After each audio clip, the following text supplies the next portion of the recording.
एक इंसान जो समंदर के बीचों बीच बिना खाए पिए, बिना किसी सहारे पूरे 438 दिन जिंदा रहा, यानी 1.5 साल से भी ज्यादा वक्त।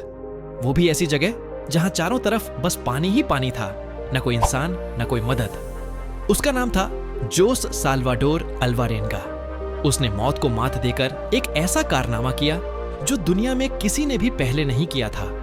लेकिन कहानी यहीं खत्म नहीं होती, क्योंकि जब वो जिंदा बचकर बाहर आया तो उसे ही जेल का सामना करना पड़ा। आखिर ऐसा क्यों हुआ? कैसे एक साधारण मछुआरा इंसानियत की सबसे बड़ी जंग जीतकर भी मुसीबतों में फंस गया? आज हम आपको सुनाने जा रहे हैं 438 दिनों की समंदर की सबसे खौफनाक कहानी। तो स्वागत है क्रिएटर एकेडमी की इस वीडियो में। कहानी की शुरुआत होती है मैक्सिको के एक छोटे से तटीय गांव से, जहां एक साधारण सा मछुआरा अपनी रोजी रोटी कमाने के लिए समुद्र में जाल डालता है। उसका नाम है जोस साल्वाडोर अल्वारेन्गा। गांव का ये इंसान अमीर नहीं था, लेकिन मेहनती जरूर था। उसे समंदर से उतना ही प्यार था जितना किसी को अपने परिवार से। 17 नवंबर 2012 की सुबह अल्वारेन्गा हमेशा की तरह अपनी छोटी सी नाव लेकर समुद्र की ओर निकला। इस बार उसके साथ एक और साथी था, 22 साल का युवा लड़का एजेक्वियल कॉर्डोबा। दोनों मछली पकड़ने निकले थे, लेकिन उन्हें जरा भी अंदाजा नहीं था कि यह सफर उन्हें जिंदगी और मौत के बीच की सबसे बड़ी जंग में धकेल देगा। समंदर शुरू में शांत था, हवा हल्की थी, लेकिन अचानक आसमान का रंग बदलने लगा। काले बादल छा गए और कुछ ही पलों में वो छोटी सी नाव एक भयानक तूफान में फंस गई। लहरें नाव से कहीं ऊंची उठ रही थीं, तेज हवाएं सब कुछ उड़ाकर ले जा रही थीं। रेडियो काम करना बंद कर चुका था, इंजन खराब हो गया और दिशा बताने वाला कंपास भी बेकार हो गया। चारों तरफ बस काला पानी और रोरिंग समंदर, और बीचों बीच एक नन्ही सी नाव जिस पर दो इंसान मौत से जूझ रहे थे। दिन गुजरते गए और दोनों को समझ आ गया कि अब वो वापस लौट नहीं सकते। उनके पास खाना था, लेकिन सिर्फ कुछ दिनों का राशन। पानी का इंतजाम भी मुश्किल था। शुरुआत में उन्होंने पानी की बोतलें बचाकर रखीं, लेकिन जैसे जैसे दिन बीतते गए राशन खत्म होने लगा। पहले हफ्ते में ही हालात बिगड़ने लगे। कॉर्डोबा डरा हुआ था, रोता था, कहता था हम यहां मर जाएंगे। लेकिन अल्वारेन्गा मजबूत बना रहा। उसने कहा नहीं, हमें जिंदा रहना है। जब तक सांस है उम्मीद है। उन्होंने मछलियां पकड़ने की कोशिश की, पर बिना जाल और चारा सब मुश्किल था। कई बार अल्वारेन्गा ने अपने नंगे हाथों से मछलियां पकड़ी। प्यास बुझाने के लिए वो बारिश के पानी की बूंदों को इकट्ठा करते। कभी कभी मजबूरी में अपना ही पेशाब पीना पड़ा। सोचिए, इंसान किस हद तक गिर सकता है सिर्फ जिंदा रहने के लिए। दिन हफ्तों में बदलने लगे, शरीर कमजोर होता गया, चेहरा धंस गया। लेकिन असली झटका तब लगा जब कॉर्डोबा यानी उसका साथी इस संघर्ष को बर्दाश्त नहीं कर पाया। भूख और डर ने उसे तोड़ दिया।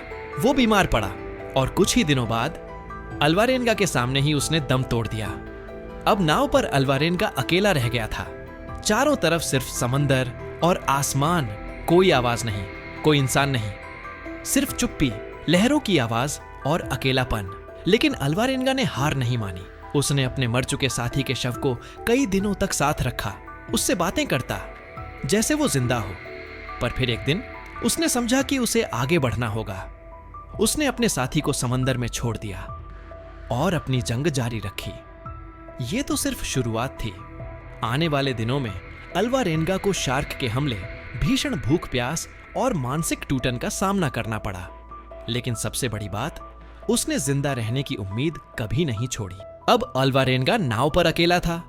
चारों तरफ बस पानी का अंतहीन सागर और ऊपर जलता हुआ सूरज। कभी धूप इतनी तेज होती कि उसकी त्वचा झुलस जाती, और कभी तूफान ऐसे उठते कि लगता नाव अभी डूब जाएगी। लेकिन जिंदा रहने की जिद इंसान को चमत्कार करवा देती है। अल्वारेन्गा ने अपनी बुद्धि और हिम्मत से हर दिन मौत को मात देना शुरू कर दिया। वो समझ चुका था कि अब उसके पास खाने और पानी का कोई स्थायी जरिया ढूंढना ही होगा। इसलिए उसने अपनी पुरानी मछली पकड़ने की ट्रिक्स अपनाई। कभी कभी वो अपने नंगे हाथों से मछलियां पकड़ लेता। छोटी छोटी मछलियों को मारकर कच्चा ही खाना शुरू कर दिया। प्यास बुझाने के लिए वो आसमान की ओर देखता और बारिश की बूंदों का इंतजार करता। जब बारिश होती तो वो अपनी पुरानी बोतलों और कटोरियों में पानी जमा करता। लेकिन जब हफ्तों तक बारिश नहीं होती, तब मजबूरी में उसे कछुए का खून पीना पड़ता। हाँ, उसने समुद्र में तैरते हुए कछुए पकड़े और उनका खून पीकर अपनी प्यास बुझाई। धीरे धीरे उसने सीखा कि समंदर ही उसका दुश्मन नहीं बल्कि दोस्त भी है। समंदर उसे कभी मछलियां देता, कभी पक्षी। कभी कभी छोटे समुद्री पक्षी नाव पर आ बैठते और अल्वारेंगा उन्हें पकड़कर खा लेता। वो उनकी हड्डियों को भी चबाता ताकि शरीर को थोड़ी ताकत मिल सके। लेकिन ये सब आसान नहीं था। कई बार शार्क उसकी नाव के चारों तरफ घूमती रहती। रात के अंधेरे में जब वो पानी में हलचल सुनता तो दिल दहल जाता। कभी शार्क नाव से टकराती, अगर जरा सी चूक हो जाती तो अल्वारेंगा का अंत वहीं हो जाता। दिन महीनों में बदलने लगे। उसका शरीर हड्डियों का ढांचा बन चुका था। बाल और दाढ़ी बिखर कर बढ़ गए थे। उसके हाथों की त्वचा फट चुकी थी। लेकिन असली लड़ाई शरीर से नहीं, दिमाग से थी। अकेलापन, सबसे खतरनाक दुश्मन। कई बार उसे लगता कि कोई उससे बातें कर रहा है। कभी उसे अपने परिवार की आवाज सुनाई देती, कभी उसे लगता कि उसका साथी कॉर्डोबा अभी भी नाव पर बैठा है। ये सब हेलुसिनेशंस थे, यानी दिमाग का खेल। फिर भी अल्वारेंगा ने हिम्मत नहीं हारी। वो खुद से कहता, बस एक दिन और, बस एक दिन और जीना है। और इसी सोच ने उसे हर दिन जिंदा रखा। समंदर ने उसे कभी उम्मीद दी तो कभी मौत का डर। कभी आकाश में इंद्रधनुष देखता तो सोचता शायद ये संकेत है कि मैं बच जाऊंगा। कभी अचानक उठते तूफान में सब कुछ खो बैठता और सोचता यही अंत है। लेकिन इंसान जब ठान ले तो प्रकृति भी हार मान लेती है। 438 दिनों तक, यानी लगभग 1.5 साल तक अल्वारेंगा ने समंदर से जंग जारी रखी। वो भूखा रहा, प्यासा रहा, अकेला रहा, लेकिन जिंदा रहा। और फिर एक दिन किस्मत उस पर मेहरबान हुई।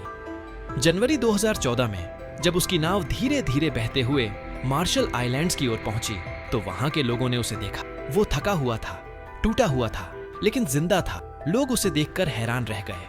438 दिन समंदर में जिंदा रहना यह किसी चमत्कार से कम नहीं था। अल्वारेंगा की कहानी ने पूरी दुनिया को हिला दिया। हर अखबार, हर न्यूज चैनल पर सिर्फ उसका नाम था।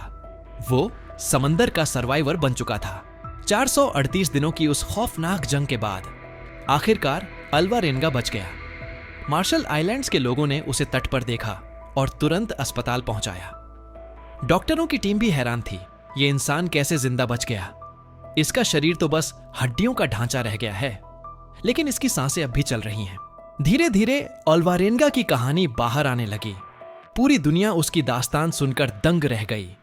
न्यूज चैनलों पर उसकी तस्वीरें छा गईं। अखबारों ने हेडलाइन लगाई, मैन सर्वाइव्स 438 डेज एट सी। वो एक हीरो बन चुका था। लोग उसे इंसानी हिम्मत का प्रतीक मानने लगे। कई जगह उसे बुलाया गया, किताबें लिखी गईं और उसकी कहानी हॉलीवुड तक पहुंची। लेकिन कहानी यहीं खत्म नहीं होती। जहां पूरी दुनिया उसे सलाम कर रही थी, वहीं उसके सामने एक और मुसीबत खड़ी हो गई। अल्वारेंगा को जेल का सामना करना पड़ा। उसके साथ ही एजेक्विल कॉर्डोबा के परिवार ने उस पर आरोप लगाया कि अल्वारेंगा ने मेरे बेटे को खाने के लिए मार दिया। वो इंसान नहीं, एक दरिंदा है। ये आरोप पूरी दुनिया के लिए एक और शौक था। जिस इंसान को लोग मौत से लड़कर हीरो मान रहे थे, उसी पर कैनिबलिज्म यानी नरभक्षण का आरोप लग गया। हालांकि अल्वारेंगा ने साफ कहा, मैंने अपने साथी को कभी नहीं खाया। उसने भूख और डर से दम तोड़ा था। मैंने उसे दफनाया, लेकिन उसका मांस नहीं खाया। लेकिन कानून और मीडिया ने इस मामले को और उलझा दिया। अल्वारेंगा पर केस हुआ, उसे कोर्ट और पुलिस के चक्कर काटने पड़े। सोचिए, एक इंसान जो 1.5 साल मौत से जंग लड़कर लौटा, वो अब कानून की जंग में फंस गया। आखिरकार सबूतों के अभाव में मामला शांत हुआ और अल्वारेंगा को सजा नहीं मिली। लेकिन इस पूरे विवाद ने उसकी जिंदगी हमेशा के लिए बदल दी। उसने बाद में कहा था, समंदर से लौटने के बाद मुझे लगा था कि अब मेरी परेशानियां खत्म हो जाएंगी।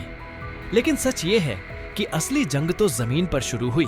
उसकी बातें सच भी थीं, क्योंकि एक तरफ उसने मौत को मात देकर इंसानियत की सबसे बड़ी कहानी लिखी और दूसरी तरफ समाज और कानून ने उसे एक अपराधी की तरह देखा।